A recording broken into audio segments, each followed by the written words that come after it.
Welcome to the Career Changemaker podcast, where we focus on owning your career journey and making impact through the work that you do. Whether you're looking to pivot, transition into leadership, or reimagine your career completely, this podcast is for you. We'll unpack career development strategies, leadership insights, and the mindset shifts needed to thrive in your career. Being a career changemaker means taking control and shaping your professional path with intention. I'm your host, lawyer turned career and leadership development specialist, Janine Esbrand. So if you're ready for candid conversations that are going to help you grow, keep listening.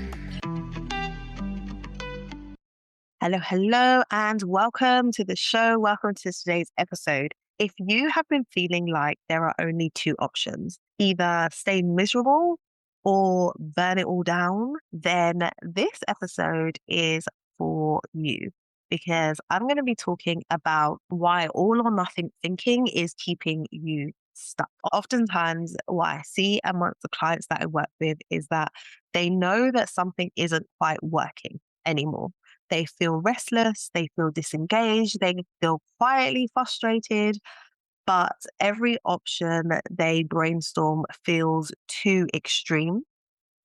And because it feels too extreme, they take no action. So today I want to show you how all or nothing thinking is keeping you stuck and what to do instead. And let's really dig into what does it mean to have that all or nothing thinking in the context of careers. So let me give you some examples. It could be you saying, if I leave, I've wasted everything that I've built. Or if I stay, I feel like I'm settling. If I change direction, I'm going to be starting from scratch. If I don't know the perfect move, I shouldn't move at all because I might make the wrong decision and I'm going to waste time, energy, or resource making that move. When your brain only offers you those two extreme options, staying put will feel like the safest choice. And it's like, oh, I'm not sure I should do that. I'm not sure I should do that.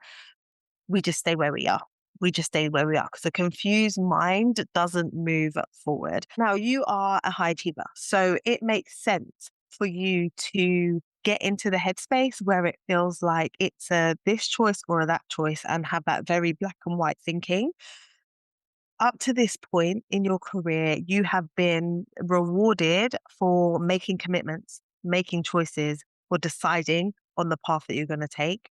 You have been rewarded for the endurance that you've been able to display, the perseverance, the persistence that you've been able to demonstrate. You have been rewarded for seeing things through, whether that is years of study, whether that is years of working hard to get the promotion, whether that is enduring office politics and a whole load of crazy shenanigans that can often happen in the workplace.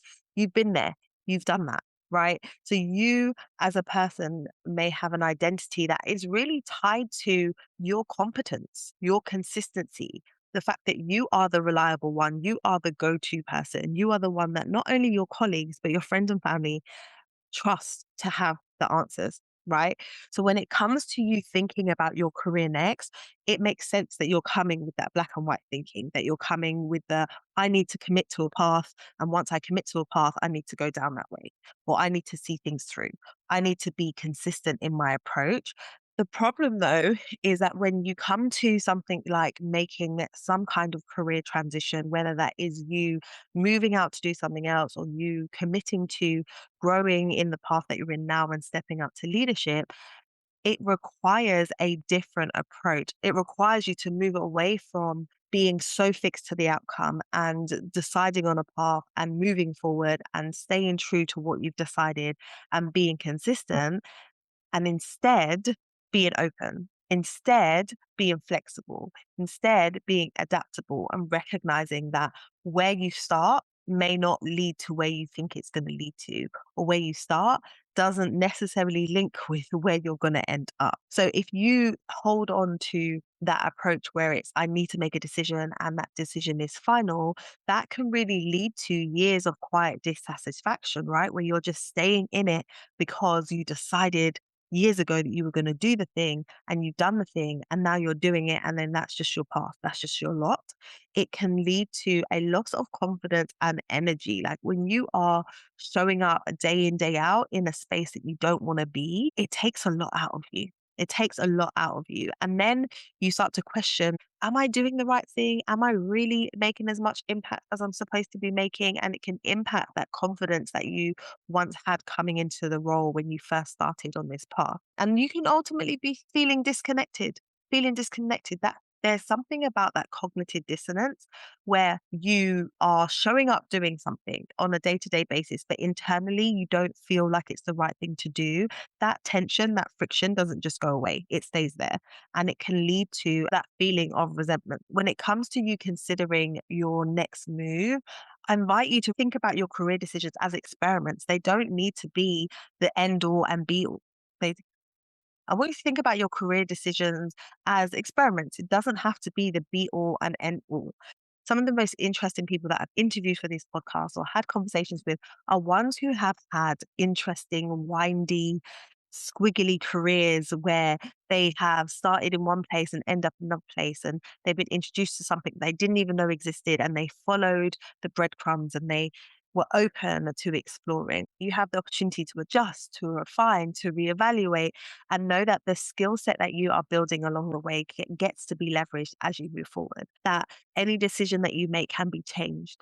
And it's not a bad thing. It's not failure. When you start to make decisions from a place of, I'm making the decision for this next season, I'm making a decision for this next period, rather than I'm making a forever decision, things become easier. It becomes easier to test and to refine and to iterate. So moving forward in your career right now, if you have been stuck in a loop and you've been going between one choice and another choice, it really requires courage. The courage to admit that you haven't got it all figured out. The courage to go with the flow a little bit, make moves, take action. And with that movement and with that action, the clarity that you're looking for will build over time. The clarity that you gain and the conviction that can come with that because you have taken the action that gives you the data for you to make the decisions is so much better, and it's so much more peaceful than you just deciding for deciding's sake and just saying, okay, I got to make a decision, so I'm just going to decide. Because if that decision doesn't make sense to you on a subconscious level, you're not going to take action on it. So you can say all day long, right, I'm going to quit my job and I'm going to go do this other thing. But that resistance is going to come up because you haven't spent the time really validating that that is the right path for you to take. And so you're going to procrastinate and you're going to find yourself a year later, you're still there. 2 years later, you're still in the role because the approach that you're taking is, I'm just going to make a decision and I'm just going to go for it. But actually, I know deep down that this isn't the right decision because I haven't really thought it through in the way that I would like to. So therefore, I'm not going to take it, right? So instead of doing that, let's release the pressure of trying to make a really important forever decision and instead look at ways that you can explore, look at ways that you can test, look at ways that you can look for the middle ground. It doesn't have to be either this or this from the left to the right. It can be somewhere in the middle. So my invitation today is for you to ditch the black and white thinking, the all or nothing, and instead move into the gray area. Move into the gray area. And if you are wanting some support in that gray area and help with navigating how best to look at the different options, to identify what those options are for you, and then to assess whether those options are the right fit for you, then I invite you to book a career clarity call with me. And we can explore whether working together is the right fit. My one-to-one coaching program is designed to help you to go from feeling unsure and confused and concerned about where your career is going to go to having a level of clarity that gives you some peace, that gives you some structure, that gives you some ease in terms of the next phase and stage and season of your career. So book a call with me. That's all I have for you in today's episode. Until next time, look after yourself and do share this episode with someone. Sharing is caring. And the more people who hear the show, the more people we can support with leading their careers with intention. Until next time, bye.